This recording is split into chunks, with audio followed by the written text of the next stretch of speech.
प्रायोजक हैं cancer healer centre, new beginning. सवाल यही है कि दिल्ली का अगला मुख्यमंत्री कौन होगा। मुख्यमंत्री को लेकर जो 5 नाम चर्चा में हैं, उसमें सबसे ऊपर नाम है परवेश वर्मा का।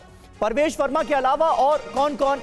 परवेश वर्मा, सतीश उपाध्याय, आशीष सूद, जितेंद्र महाजन और विजेंद्र गुप्ता के नाम की चर्चा है। मतलब ये वो चेहरे हैं जिन्हें आप मुख्यमंत्री पद की रेस में काउंट कर सकते हैं। सूत्रों के हवाले से खबर है कि जातीय और क्षेत्रीय संतुलन के मुताबिक तय होगा नाम कि दिल्ली का मुख्यमंत्री कौन बनेगा। लेकिन इस बीच परवेश वर्मा पर लगातार लाइमलाइट बनी हुई है। पूरा जो फोकस है वो एक तरह से शिफ्ट होता हुआ परवेश वर्मा की तरफ नजर आ रहा है।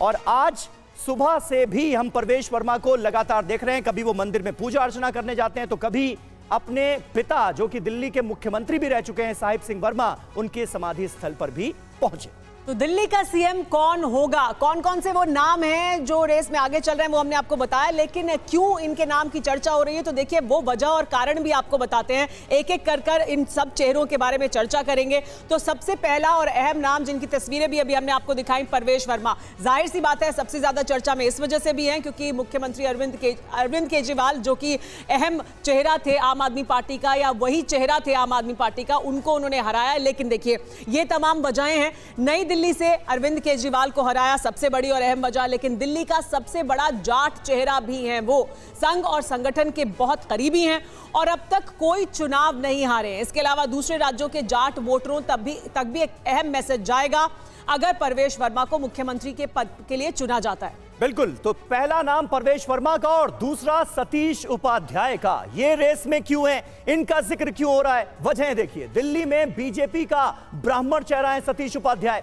दिल्ली बीजेपी के प्रदेश अध्यक्ष भी रह चुके हैं, एनडीएमसी के उपाध्यक्ष भी रह चुके हैं। प्रशासनिक अनुभव की अगर बात की जाए तो वो एक्सपीरियंस भी इनके पास है और संगठन के सीनियर नेताओं के करीबी माने जाते हैं।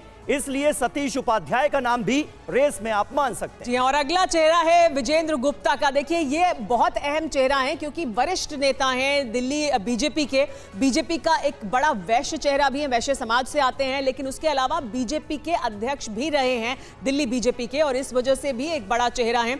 2015 में आम आदमी पार्टी की लहर में भी वो चुनाव जीते थे क्योंकि वो तब भी बीजेपी को रिप्रेजेंट कर रहे थे। रोहिणी से लगातार तीसरी बार उन्होंने चुनाव जीता है। संघ और संगठन में मजबूत पकड़ रखते हैं और इस वजह से भी वो एक अहम चेहरा हो सकते हैं। वरिष्ठ नेता हैं दिल्ली बीजेपी के। बिल्कुल, लेकिन एक और चेहरा जिसे नजरअंदाज नहीं किया जा सकता, आशीष सूद। ये रेस में क्यों है, इसकी वजह भी आपको बताते हैं। दिल्ली में बीजेपी का पंजाबी चेहरा है आशीष सूद।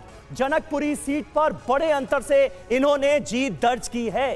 दक्षिण पश्चिमी दिल्ली की कई सीटों पर इनका असर है और पार्टी के लिए पूरी तरह से समर्पित हैं। केंद्रीय नेताओं के साथ इनके भी करीबी संबंध हैं। तो आशीष सूद भी रेस में माने जा रहे हैं, गिने जा रहे हैं। जी, और एक और नाम जितेंद्र महाजन। ये रेस में क्यों हैं, इनकी चर्चा क्यों हो रही है, क्या क्या वो मुद्दे हैं जो उनके पक्ष में जाते हैं, आपको एक एक कर बताते हैं। बीजेपी का दूसरा बड़ा वैश्य चेहरा है।